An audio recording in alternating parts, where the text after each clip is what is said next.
بسم الله الرحمن الرحيم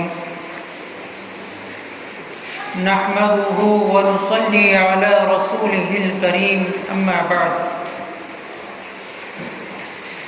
قال الله تبارك وتعالى في القرآن المجيد والفرقان الحميد أعوذ بالله من الشيطان الرجيم بسم الله الرحمن الرحيم يوم يفر المرء من أخيه وأمه وأبيه وصاحبته وبنيه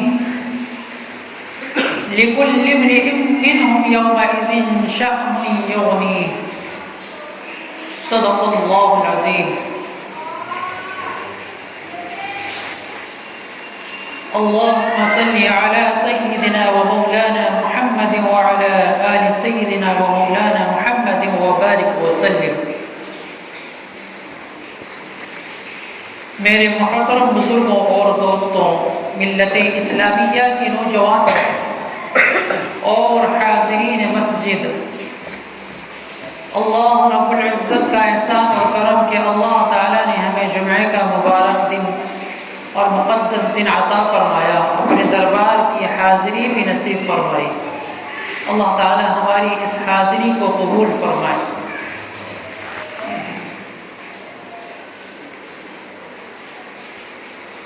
میں نے قرآن کریم کے 30ویں پارے میں سے چند آیات تلاوت کی ہیں.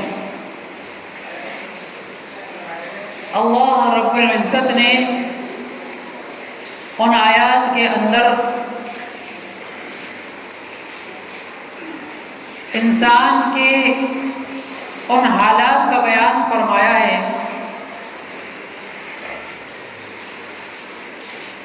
جو کل قیامت کے دن اس کے ساتھ پیش آئیں گے. قیامت کی اس سختی کا، اس خوف کا، اس ہولناکی کا اللہ رب العزت نے ایک اجمالی طور پر ایک نقشہ کھینچا ہے.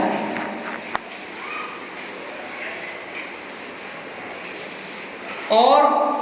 صرف یہی نہیں، قرآن کریم کے اندر جا بجا اللہ رب العزت نے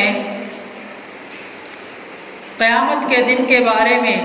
اس کی سختیوں کے بارے میں، اس کی ہولناکیوں کے بارے میں اللہ رب العزت نے مطلع فرمایا ہے. آج جس قیامت سے ہم غافل ہوئے بیٹھے ہیں، آج جس دن سے ہم غافل ہوئے بیٹھے ہیں اور ہم یہ سمجھ رہے ہیں کہ ہمیں بس دنیا میں ہی رہنا ہے، ہم جو عیش و عشرت کی زندگی گزار لیں گے، جو مزے اڑا لیں گے، بس دنیا میں ہم اڑا لیں گے. یقین جانیے یہ ہماری بہت بڑی ناسمجھی کی، کم فہمی کی اور نادانی کی بات ہے، اور بہت بڑی ناعقلی کی بات ہے. ہم اس چیز کو بالکل بھولے ہوئے بیٹھے ہیں. بہت سے لوگوں کو تو یقین ہی نہیں ہوتا کہ ایسا بھی کوئی دن آئے گا. کچھ لوگ ایسے بھی ہوتے ہیں جو زبان سے انکار کر دیتے ہیں، یہ سب بیکار باتیں ہیں، یہ تو مولوی بلاؤں کی گھڑی ہوئی باتیں ہیں. کچھ لوگ جو ہے زبان سے نہیں کرتے لیکن عملی طور پر وہ اس کے خلاف عمل کرتے ہیں، اور دل کے اندر ان کے بھی یقین نہیں ہوتا. بس صرف فرق اتنا ہوتا ہے کہ وہ زبان سے اس کا انکار نہیں کرتے، وہ دنیا کے اندر اتنا مگن ہوتے ہیں، اتنا ملوث ہوتے ہیں کہ ان کا آخرت کی طرف دھیان ہی نہیں جاتا بالکل بھی. اور اللہ تعالیٰ نے قرآن کریم کے اندر نہ جانے بے شمار مقامات کے اندر، بے شمار مقامات میں، قرآن کریم کی بے شمار آیاتوں کے اندر اللہ رب العزت نے قیامت کے بارے میں ہم کو مطلع کیا ہے، اس کی سختیوں کے بارے میں بتلایا ہے، اس کے زلزلے کے بارے میں بتلایا ہے. کس حال میں انسانوں کو اٹھایا جائے گا وہ بتایا ہے. انسان کے اعمال ناموں کے بارے میں بتلایا ہے کہ انسان کے اعمال نامے اس کے ہاتھ میں دیے جائیں گے، وہ اللہ کے دربار میں حاضر ہوگا، اس کا حساب کتاب ہوگا، اس کے اچھے اور برے اعمال کا حساب ہوگا۔ اور حدیثوں کے اندر بھی بڑی تفصیل سے بتایا گیا ہے۔ جو میں نے آیت پڑھی، پہلے میں کچھ تھوڑی سی اس کی آپ حضرات کے سامنے تفصیل یا اس کا ترجمہ آپ حضرات کو بتلا دو۔ قیامت کی ہولناکی کیا ہوگی، وہ کیسی ہوگی؟ فرمایا یوم یفر المرء من اخیہ، کہ جس روز انسان یا ہر شخص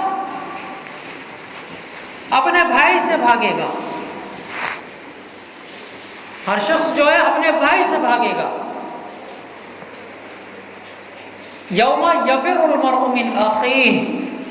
کہ جس روز انسان اپنے بھائی سے بھاگے گا، وَأُمِّهِ وَأَبِيهِ، اپنی ماں سے بھاگے گا اور اپنے باپ سے بھاگے گا، وَصَاحِبَتِهِ وَبَنِيهِ، اپنی بیوی سے بھاگے گا اور اپنے اولاد سے بھاگے گا۔ لِكُلِّ امْرِئٍ مِّنْهُمْ يَوْمَئِذٍ شَأْنٌ يُغْنِيهِ، کہ ان میں سے ہر شخص جو ہے اس دن اس کو اپنی فکر ایسی فکر ہوگی کہ اس کا دھیان، اس کی توجہ کہیں اور جائے گی ہی نہیں، وہ کسی کو نہیں پوچھے گا۔ دنیا میں چاہے اس کا بھائی کتنا ہی عزیز رہا ہو، چاہے اس کے بھائی نے اس کے اوپر اپنی جان اور مال سب کچھ لٹا دیا ہو، لیکن کل قیامت کے دن اس کا رشتہ، یہ سمجھ لیجیے، بالکل ختم ہو جائے گا۔ یہ اس وقت کا ماحول ہوگا کہ جب انسان کو اپنے اپنے اعمال نامے کی اور اللہ کے بارگاہ میں حاضر ہونے کی فکر ہوگی، اور ان کے اعمال نامے ان کے دائیں ہاتھ میں دیے جائیں گے یا بائیں ہاتھ میں دیے جائیں گے، وہ پاس ہوں گے یا فیل ہوں گے،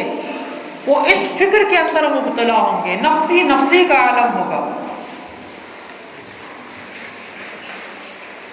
اور قرآن کریم کا دیکھیے اسلوب، دیکھیے اللہ تعالیٰ کی، دیکھیے اللہ تو اللہ ہے نا، اللہ رب العزت ایک جامع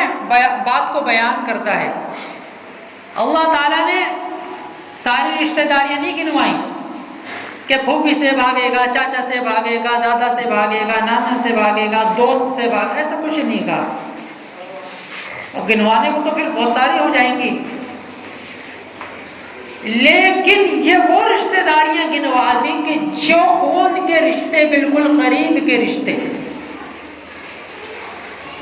سب سے قریب کے رشتے جو ہیں، اللہ رب العزت نے بس ان کو بیان کر دیا کہ اب تم اندازہ لگا لو کہ جب یہ قریب کے رشتوں کو نہیں پوچھے گا، اپنے بھائی، سگے بھائی کو، خونی رشتہ جس سے ہے، یہ اس کو نہیں پوچھے گا۔ آگے کیا فرمایا؟ وَأُمِّهِ وَأَبِيهِ، کہ اپنے ماں باپ سے بھاگے گا، فرار،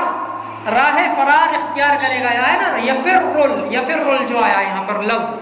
یوم یفر المرء من اخیہ، یہ فرار ہونے کا، فرار کسے کہتے ہیں؟ عام طور میں ہم کسے کہتے ہیں فرار ہو جانا؟ ہماری لغت کے اندر، ہماری اصطلاح کے اندر فرار ہو جانا کسے کہتے ہیں؟ بھئی بھاگنا تو ہم کئی لفظوں میں استعمال کرتے ہیں،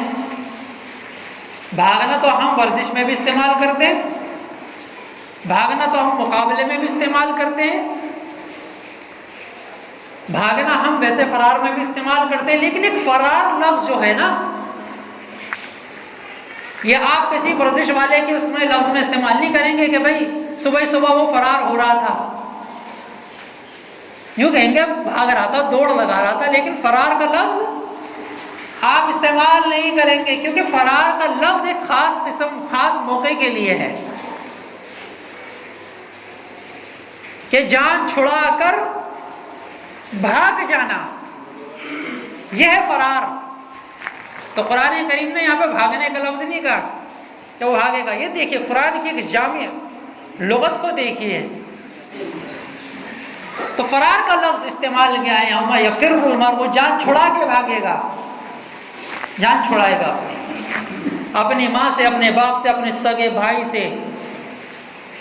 اپنی بیوی سے جس کو دنیا کے اندر بہت زیادہ عزیز رکھتا تھا،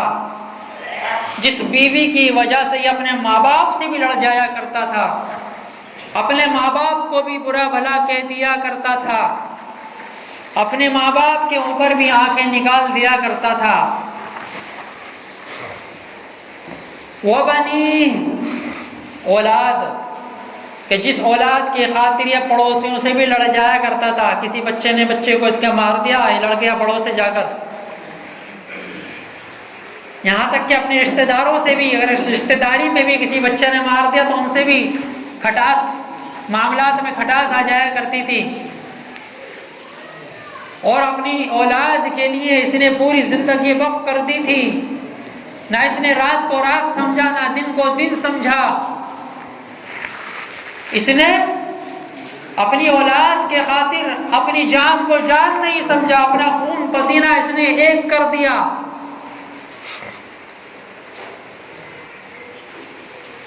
تو یہ اپنی اولاد سے ہی بھاگے گا۔ اچھا، جو بھاگنے والا ہے یہ بھی کسی نہ کسی کی اولاد ہوگا، یہ بھی کسی نہ کسی کا باپ ہوگا۔ تو یہاں سارے رشتے بیان کر دیا، اگر وہ باپ ہے تو اولاد سے بھاگے گا، اور اولاد ہے تو باپ سے بھاگے گی۔ تو اس کے اندر ساری جامعیت آ گئی، ان چار جملوں کے اندر ساری جامعیت آ گئی۔ اور اگر وہ بیوی ہے تو شوہر سے بھاگے گی، شوہر ہے تو بیوی سے بھاگے گی۔ ایسا نہیں ہے کہ صرف اس میں یہاں بیوی کے بارے میں بتلایا گیا ہے، یہاں مثال کے طور پر اور ایک نمونے کے طور پر چند قریبی رشتے اور بہت قریبی رشتے، خونی رشتے گنوا دیے۔ تو یہ قیامت کی ہولناکی ہوگی، اور یہ آگے فرما دیا کہ ہر شخص کو اس وقت جو ہے اپنی فکر کے علاوہ کوئی اور مشغلہ نہ ہوگا۔ یا ربی نفسی نفسی، حدیثوں کے اندر لفظ آتا ہے یا ربی نفسی نفسی، یا اللہ میری جان میری جان، یا اللہ میری جان میری جان۔ کوئی یہ نہیں کہے گا یا اللہ میری اولاد میری اولاد، کوئی یہ نہیں کہے گا، کوئی یہ نہیں کہے گا یا اللہ میرا بھائی اس نے دنیا کے اندر میرے ساتھ بہت اچھے معاملات کیے ہیں، میری پرورش بھی کی ہے، اس نے میرے اوپر بہت خرچ بھی کیا ہے، میرے ساتھ بہت حسن سلوک کیا ہے، میرا بھائی نہیں۔ کوئی یہ نہیں کہے گا یا اللہ میرے ماں باپ میرے ماں باپ میرے ماں باپ، نہیں، صرف ایک رٹ ہوگی، ایک فکر ہوگی، یا ربی نفسی نفسی، یا اللہ میری جان۔ اور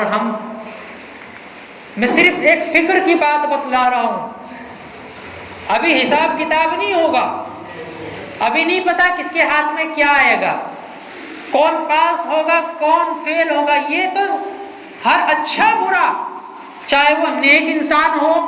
چاہے وہ بد انسان ہو، وہ ہر شخص اس کیفیت کے اندر مبتلا ہوگا، فکر کے اندر مبتلا ہوگا۔ ابھی یہ عذاب نہیں ہے، ابھی اللہ تعالیٰ کا کوئی فیصلہ نہیں آیا جہنم میں ڈالنے کا جنت میں ڈالنے کا، یہ ابھی حساب کتاب سے پہلے کی اور اعمال نامہ ہاتھ میں آنے سے پہلے کی کیفیت۔ اس میں چاہے بڑے سے بڑا ولی ہو وقت کا، بڑے سے بڑا شہید ہو، قطب و ابدال ہو، ہر شخص خوف خدا سے ڈر رہا ہوگا اور اپنے اعمال سے ڈر رہا ہوگا کہ میں نے پتہ نہیں کوئی ایسا عمل نہ کر دیا ہو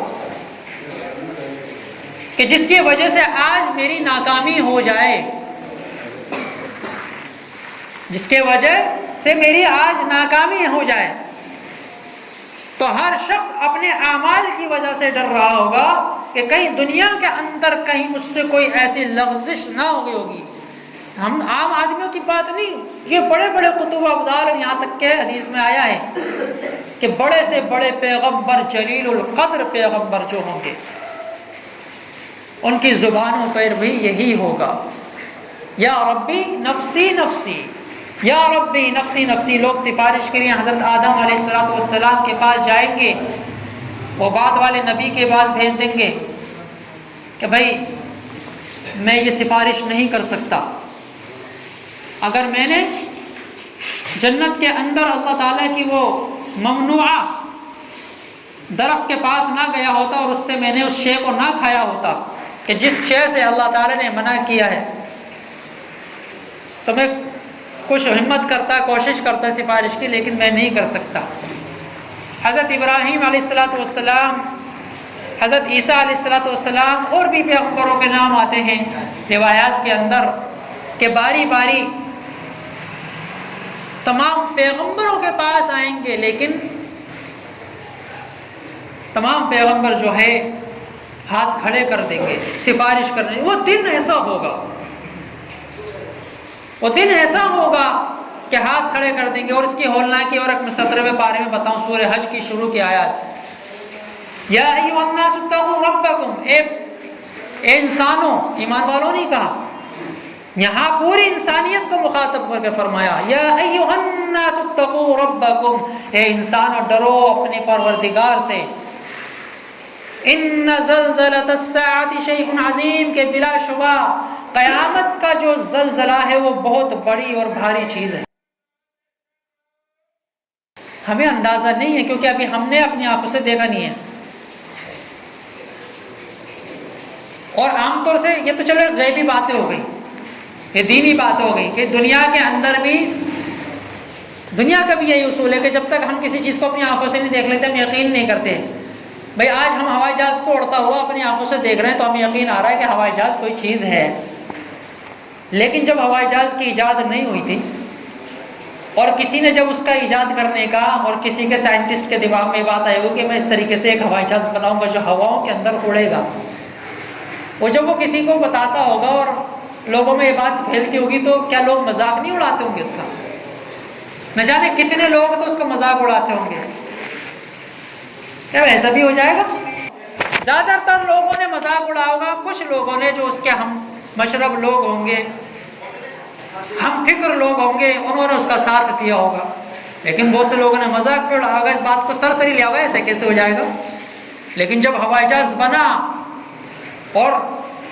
ٹنوں کے وزن کے ساتھ اور انسانوں کو لے کر اڑا تو آج ہم اپنی آنکھوں سے دیکھ رہے ہیں، مشاہدہ کر رہے ہیں، یقین کر رہے ہیں آج یہ ہے چیز۔ دنیا کی پتہ نہیں ایسی کتنی ٹیکنالوجیاں، وقت نہیں میں مثال دیتا کہ اگر کسی موبائل بنانے والے نے کبھی یہ تذکرہ چھیڑ دیا ہوگا کہ بھائی میں ایک ایسی ڈیوائس بناؤں گا، ایسی چیز بناؤں گا کہ لوگ اگر اس ملک سے دوسرے ملک میں اپنے گھر سے بیٹھے بیٹھے بات کرنا چاہیں گے تو بات کر لیں گے، تو جب تک ایجاد نہیں ہوگا بہت سے لوگوں نے اس کو ہنسی مذاق میں ٹال دیا ہوگا، نہیں ٹال دیا ہوگا، میں ایسا کیسے ہو جائے گا؟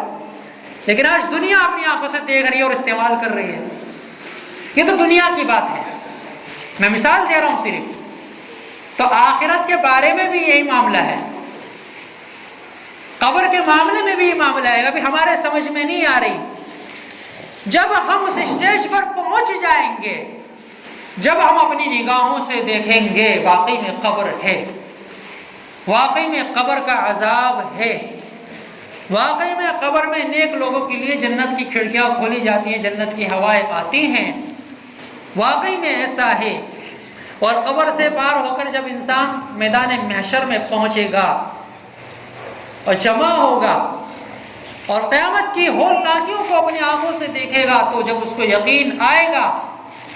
لیکن جب یقین آنا وہ ہمارے لیے کامیاب نہیں ہوگا۔ یہ غیب کی چیزیں ہیں، غیب پر ایمان لانا ہمارے لیے ضروری ہے، اور ہماری کامیابی غیب پر ایمان لانے پر ہے۔ اگر ہم نے مشاہدہ ہی کر لیا تو پھر ہمارا امتحان ختم، ہم امتحان نہیں دے رہے، پھر ہم تو مشاہدہ کر رہے ہیں۔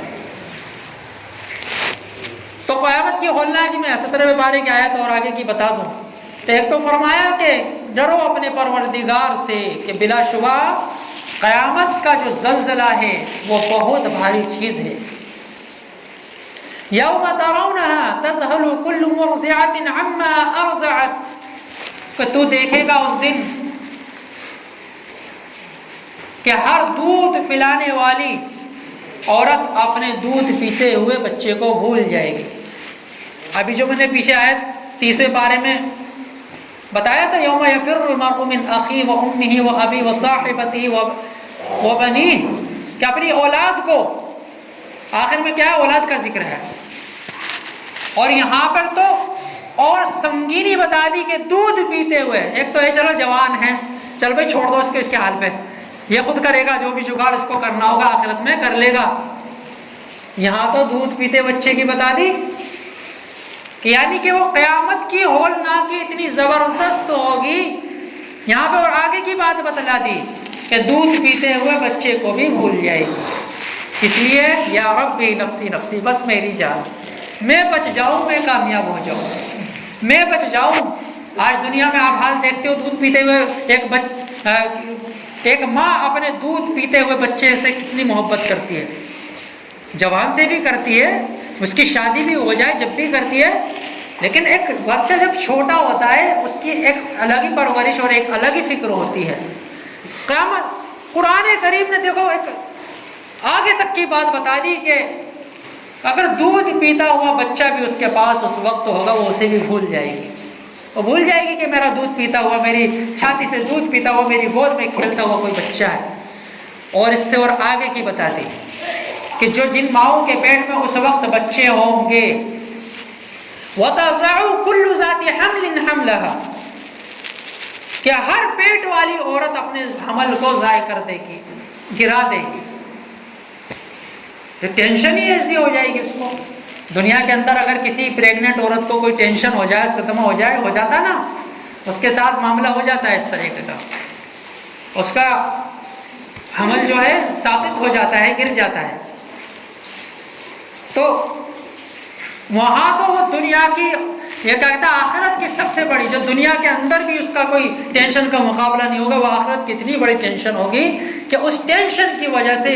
جن ماؤں کے پیٹوں کے اندر بچے ہوں گے وہ حمل ان کے ضائع ہو جائیں گے، ساقط ہو جائیں گے۔ اور آگے کیا فرمایا؟ وَتَرَى النَّاسَ سُكَارَىٰ، کہ تو دیکھے گا نشے کسی حالت میں لوگوں کو، وَمَا هُمْ بِسُكَارَىٰ، حالانکہ وہ نشہ نہیں ہوگا۔ ہم یہ سمجھیں گے کہ وہ نشہ ہے، یہ نشے کے حالت میں ہے، نہیں، وہ نشہ نہیں ہوگا۔ وَمَا هُمْ بِسُكَارَىٰ وَلَٰكِنَّ عَذَابَ اللَّهِ شَدِيدٌ، لیکن اللہ کا عذاب ہے ہی اتنا سخت ترین، اللہ کا عذاب ہے ہی اتنا سخت ہے۔ تو بھائی بزرگوں اور دوستوں، آخرت کی فکر لے لو، آخرت کی فکر کر لو، اپنے مرنے کی سے پہلے مرنے کی تیاری کر لو۔ بیان کرنے کے لیے، بتانے کے لیے بہت کچھ ہے، لیکن سمجھنے والے کے لیے اشارہ کافی ہوتا ہے۔ اللہ تعالیٰ ہم سب کو عمل کی توفیق عطا فرمائے۔ وآخر دعوانا الحمد للہ۔